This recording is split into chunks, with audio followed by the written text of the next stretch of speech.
එයා හරි ආදරෙන් පිළිගන්නවා අයබෝන් කියලා. ඒ වගේම අනිත් පැත්තෙන් සුපුරුදු පරිදි අපිත් එක්ක ඉන්නවා චාටර් සම්පත් මහත්තයා. අයබෝන්.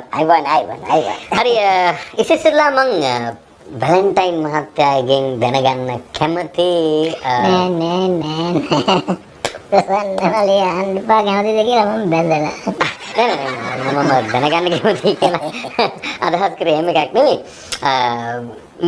මේ දවස්වල හොරු අල්ලගෙන යනවනේ. ඔව්. හරි. ඒතකොට ඔය දැන් මහ බැංකු හොරකම ඔව්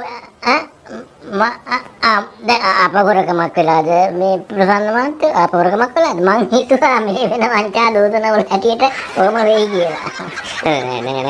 නෑ මම මේ කියන්නේ ගියේ දැන් ඔබතුමාගේ කාලේනේ මහ බැංකු හොරකම සිද්ධ වුණේ මහා වංචාව සිද්ධ වුණේ. හරි. එතකොට ඔබතුමාගේ කාලේ සිද්ධිය සිද්ධ වෙච්ච නිසා බැංකුව කඩපු නිසා ඔබතුමා නිකම්ම බලන් හිටියා ඒ කාලේ චෝදනාවක් නෑ වැරදි චෝදනාවක් දැන් මෙහෙමනේ මල්ලි දැන් ඔය හොරකම අහුවෙන වෙලාවේ මිනිහා විශාල මුදලක් මහා බැංකුවෙන් හොරකම් කරලා වෙන බැංකුවක තැන්පත් කරලා තිබුණේ. එයාත් තැන්පත් කරලා තිබුණේ වෙන බැංකුවක. දැන් ඔය වෙලාවේ මිනිහාව අල්ලගෙන මිනිහාගේ ඔය තැන්පත් මුදල් ඒ බැංකුවෙන් අපි ගත්තා නම් ඒ බැංකුව කඩා වැටෙනවා.